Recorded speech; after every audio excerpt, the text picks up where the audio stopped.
तू का चिडतोस एवढा तिच्यावर? ऐकायचे काय म्हणाले मला म्हणाल्या की मी आयुष्यातनं माणसं तोडणारा माणूस आहे. मी माणसं तोडतो, नाती तोडतो मी. काय माहितीये या बाईंना, वयाच्या 18व्या वर्षापासून मी माझ्या फॅमिलीला, माझ्या माणसांना घट्ट जोडून ठेवलंय. त्याला तोडलंय मी. वाटेल तसं बोलतात मला फोनवरती, सतत अपमान, सतत घालून बोलणं, सतत टोमणे मारणं. काही कळत नाही बाईंना. काहीतरी होईल तुला आता. दीर्घ श्वास. काय दीर्घ श्वास घे, दीर्घ श्वास काय घे. आणि मग शिकवायचा प्राणायाम, योगा.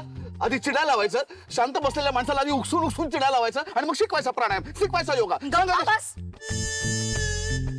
एकदम गप्पा बस. एक शब्द बोलू नकोस. नसेल बोलली ती, असेल कामात. तू नाही तोंड फुगून बसत, कोणाला उत्तर देत नाहीस. करतोस ना असं तू?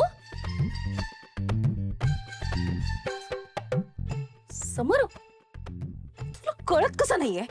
नुकतंच लग्न झालंय ना तुमचं. आता कुठे एकमेकांचे स्वभाव तुम्हाला थोडे कळायला लागलेत, पण अजूनही तिचा स्वभाव, तिच्या सवयी पूर्णपणे कळलेला नाहीयेत तुला आणि तिला तुझ्या. तुला काय माहित असेल तुझ्या काही सवयी ज्या तिला खटकत असतील. सांगत नसेल तुला ती. सगळं बोलून दाखवतात भासाबस, काही सहन बिन करत नाही. बसा भांडत, दिवसभर भांडा तुम्ही. मला ना तुला काही सांगायचंच नाहीये. तुला काय करायचं ना ते कर तू आता. डार्लिंग, डार्लिंग प्लीज, तू माझ्यावर चिडू नकोस आता. बस खाली please, bus please please. Nikita darling, मला काय म्हणायचंय ते तू एकदा. तू आधी माझं ऐक. एकवेळ जुळायला वेळ लागतो समर.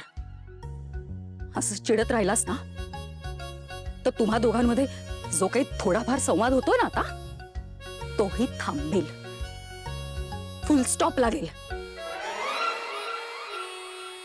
मान्य आहे मला, तुझ्या मनाविरुद्ध लग्न झालंय, नाईलाजाने झालंय. I agree. But summer, you never know. यातनं एक चांगलं नातं निर्माण झालं उद्या तर. पॉसिबिलिटी आहे ना. So just give it some time please. Wait. सारखं तिच्याशी मूर्खासारखं वागू नकोस. थोडा मान देऊन बघ ना तिला. बघ तिच्याशी नीट वागून.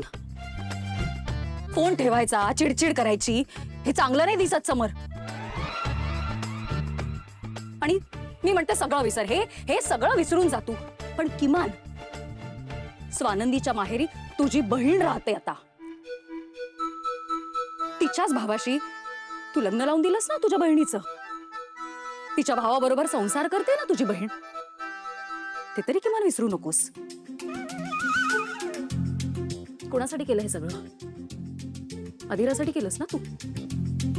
ते विसरू नकोस.